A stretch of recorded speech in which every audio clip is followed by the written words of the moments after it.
Егер present continuous'тың барлық қыр-сырын меңгергің келсе, видеоны соңына дейін қара. Сәлем достар, сіздермен миссис Мадина. Біз бүгін present continuous туралы әңгіме қозғайтын боламыз. Present continuous'тың тікелей аудармасы на қосышақ немесе созылыңқы осышақ. Формуласы subject plus to be plus verb ing. Subject дегеніміз мұнда зат есім, яғни I, мен, you, сен, we, біз, бұның барлығы енді есімдік, бірақ сөйлемде зат есімнің қызметін атқарады, иә? Немесе Марк, Ерке Есмахан, Қуаныш Шонбай, Алмаз, Арман, барлығы осы зат есім. Оған қосамыз to be етістігінің жіктелуі, яғни am is are.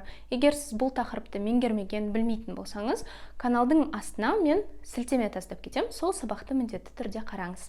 Және барлық етістіктерге ing жалғаймыз. For example, I am writing, you are writing, we are writing, they are writing, she is writing, he is writing. Оп-оңай, иә? Present continuous'ты қашан қолданамыз? Ең маңыздысы, ең біріншісі, дәл қазіргі іс-әрекетті айтқан кезде. Мысалы, I am teaching English now. Мен қазір сіздерге ағылшын тілін үйретіп жатырмын. You are listening me now. Сіздер қазір мені тыңдап жатырсыздар. Яғни дәл қазір осы моментте болып жатқан нәрсені айтқан кезде present continuous бізге көмекке келеді. Екінші, процестегі немесе айналамыздағы іс-әрекетті айтқан кезде. For example, Mark is eating a lot these days. Осы күндері Марк көп тамақ жеп жүр. Процестегі әрекет қой. Үшінші, кез келген фотоны, кез келген картинаны егер сіз сипаттайтын болсаңыз, present continuous сізге көмекке келеді. Мысалы, осы берілген картинаны сипаттап көрейік.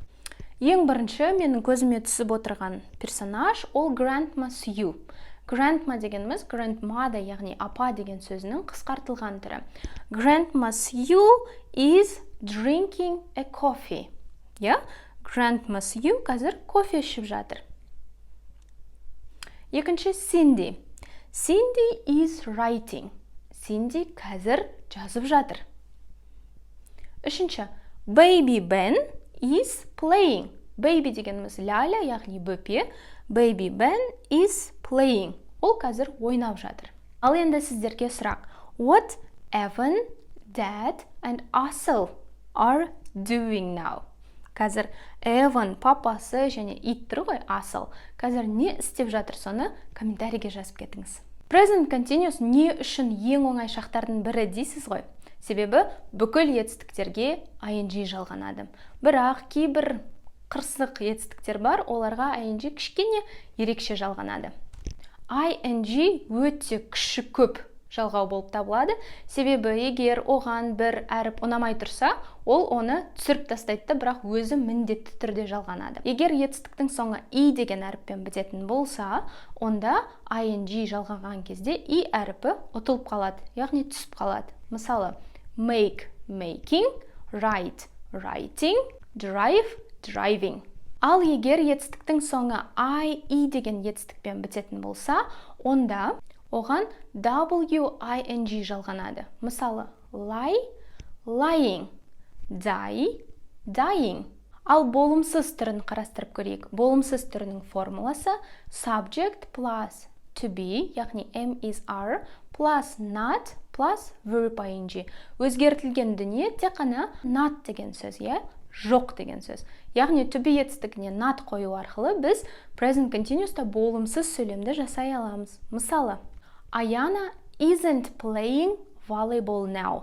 Аяна қазір волейбол ойнап жатқан жоқ. I'm not drinking a coffee now. Мен қазір кофе ішіп жатқан жоқпын. Мен сіздерге ағылшын түсіндіріп жатырмын. Ал сұраулы сөйлемде to be алдыға шығады. Яғни am is are.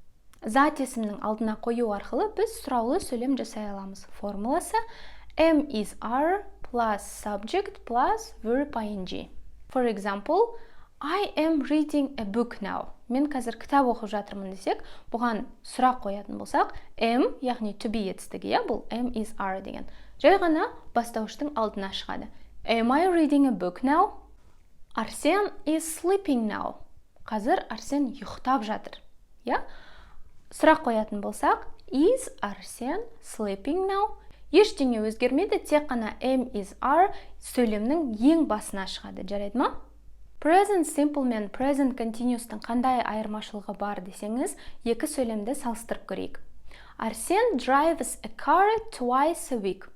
Арсен машинаны аптасына 2 рет айдайды. Ол үнемі қайталанып отыратын іс-әрекеті, оның.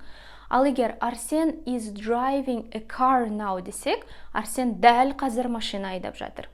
Яғни present simple'да қайталанатын дүниелерді айтатын болсақ, ал present continuous'та біз дәл қазіргі болып жатқан іс-әрекетті айтамыз. Кез келген шақта signal words немесе time expressions деген болады. Егер сөйлемнің ішінде осы сөздерді сіз көретін болсаңыз, қай шақ екенін міндетті түрде білетін боласыз. Present continuous'тың сигнальные слова, яғни signal words, олар now, қазір, at the moment, дәл қазіргі моментте, right now, дәл қазір, today, бүгін, these days, this year, яғни процестегі іс-әрекетті айтқан кезде осы күндері, осы жылдары, осы айлар. Present continuous like, love сөздерін ұнатпайды. Бұл етістіктермен мүлдем бір сөйлемде present continuous болмайды. Себебі like және love сөздері бұл мен ұнатамын, маған ұнайды, мен жақсы көремін деген сөздерге. I am loving деген мен қазір жақсы көріп тұрмын деп біз айтпаймыз ағылшын тілінде. Оған біз present simple'ды қолданамыз. I like, you like, she likes, I love, you love деген сияқты. Бірақ present continuous'та I am liking, I am loving деп мүлде айтылмайды. Present continuous'қа байланысты 5 мысал айтамын. Сол сөйлемдердің аудармасын комментарийге жазуды ұмытпаңыз. The boys are playing football after school. The man is talking on the phone. She is working right now. Children are studying their lessons. Жанар Дугалова is singing a song now. Егер сіздерге видео ұнаса, лайк басып, берген тапсырмалардың барлығын комментарийге жазып, каналға тіркелуді ұмытпаңыздар. Goodbye.